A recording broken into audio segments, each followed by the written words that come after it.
안녕하십니까. 건설업 전문 노무사 사무실 사무장 전성훈입니다.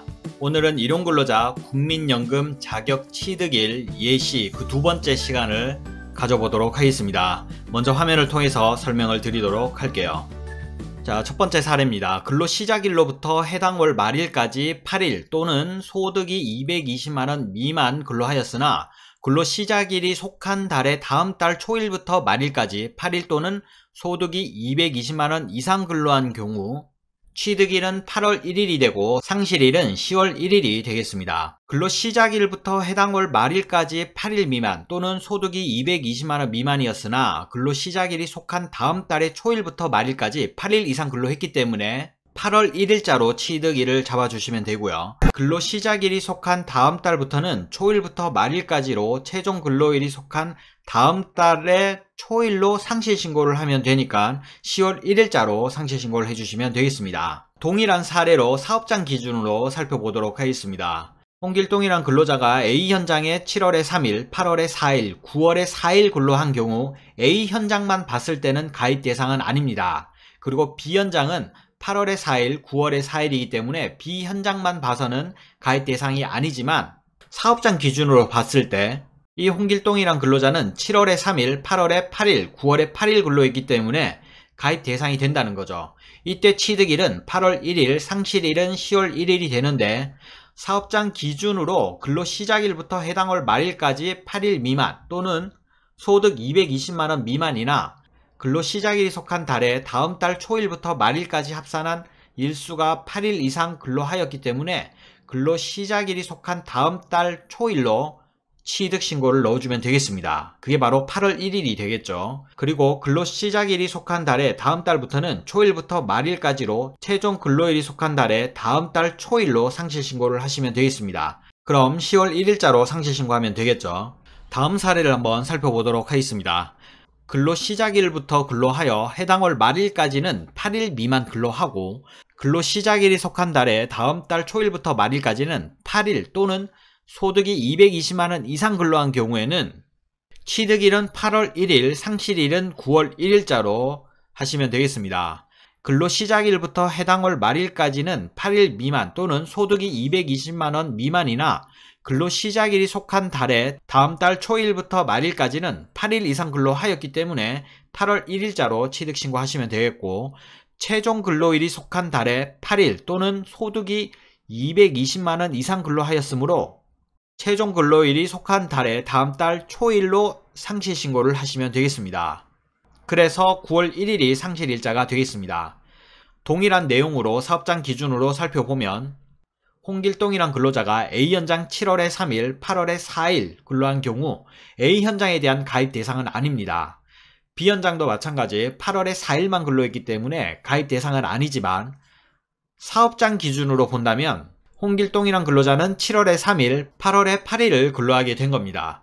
그렇다면 취득일은 8월 1일, 상실일은 9월 1일이 되겠는데 근로시작일부터 해당 월 말일까지 합산 8일 또는 합산소득이 220만원 미만이나 근로시작일이 속한 달에 다음 달 초일부터 말일까지 합산한 게 8일 이상 근로이기 때문에 8월 1일자로 취득신고를 하시면 되겠고 최종 근로일이 속한 달에 합산일이 8일 또는 합산소득이 220만원 이상 근로하였으므로 최종 근로일이 속한 다음 달 초일로 상실신고를 하시면 되겠습니다. 그래서 9월 1일자로 상실신고 하시면 됩니다. 다음은 근로시작일부터 해당 월 말일까지 8일 미만 근로하였으나 그 기간의 소득이 220만원 이상이고 다음 달 초일부터 말일까지의 소득이 220만원 이상인 경우를 살펴보면 취득일은 7월 17일, 상실일은 10월 1일이 되겠습니다. 취득일의 경우에는 근로시작일부터 해당 월 말일까지는 8일 미만이나 그 기간 소득이 220만원 이상으로 근로시작일을 자격취득일로 적용을 하시면 됩니다. 그래서 7월 17일자로 취득신고하시면 되겠고 상실일의 경우에는 근로시작일이 속한 달에 다음 달부터는 초일부터 말일까지로 최종 근로일이 속한 달에 다음 달 초일인 10월 1일자로 상실을 하시면 되겠습니다. 동일한 내용으로 건설 사업장 기준으로 본다면 홍길동이란 근로자가 A 현장에 7월에는 3일 일하고 100만원의 소득이 발생했고 A 현장의 8월에는 4일 근로하고 130만원 보수가 발생했고 A 현장 9월에는 4일 일하고 120만원의 보수가 발생했습니다. 그리고 B 현장의 경우에는 7월에 4일 일하면서 120만원, 8월에 3일 근로하면서 100만원, 9월에 4일 근로하면서 120만원의 소득이 발생이 되었는데 이 홍길동이라는 근로자는 사업장 기준으로 7월에는 220만원, 8월에는 230만원, 9월에는 240만원을 보수를 받은 게 되는 거죠. 이때 취득일은 7월 17일이고 상실일은 10월 1일이 되는데 취득일의 경우에는 사업장 기준 근로시작일부터 해당월 말일까지는 8일 미만이나 그 기간 합산소득이 220만원 이상이므로 근로시작일을 자격 취득일로 적용해 주시면 되겠습니다.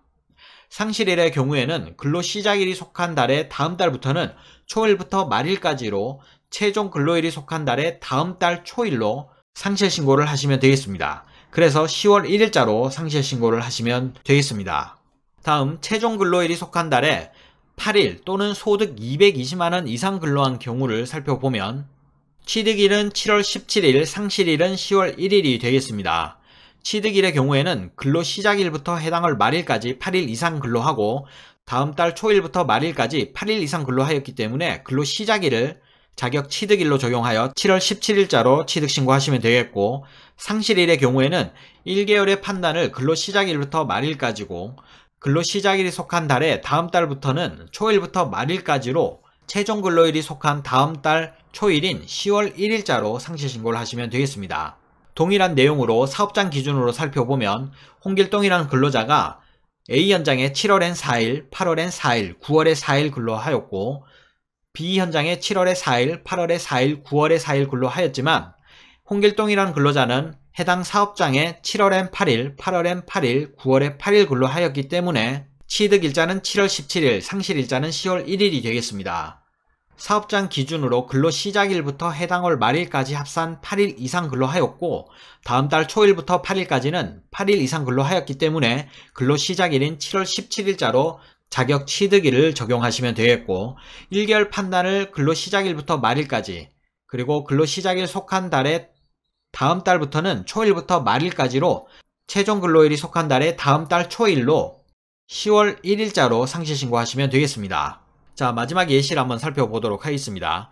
최종 근로일이 속한 달의 초일부터 말일까지 8일 또는 소득이 220만원 미만 근로한 경우를 살펴보면 취득일은 7월 17일, 상실일은 9월 1일 또는 10월 1일이 되겠습니다.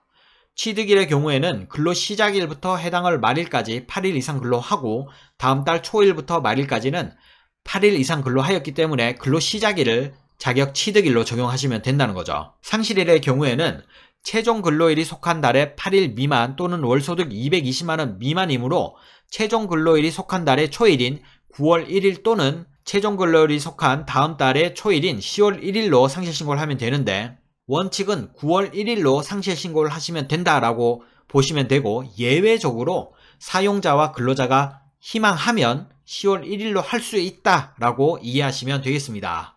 마찬가지로 동일한 내용으로 사업장 기준으로 살펴보면 홍길동이란 근로자가 A 현장에 7월에 4일, 8월에 4일, 9월에 3일, B 현장에 7월에 4일, 8월에 4일, 9월에 4일 근로했다라고 가정한다면 각 현장별로는 가입 대상은 아닙니다.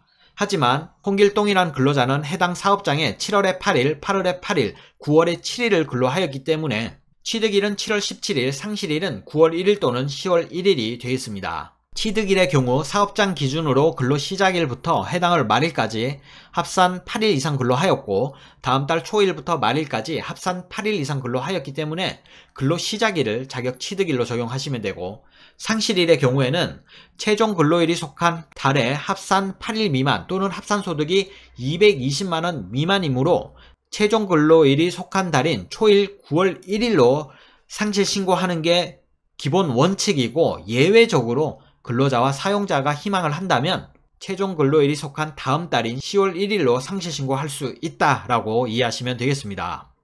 지금까지 일용근로자 국민연금 자격 취득일 예시 그 두 번째 시간을 가져보았습니다.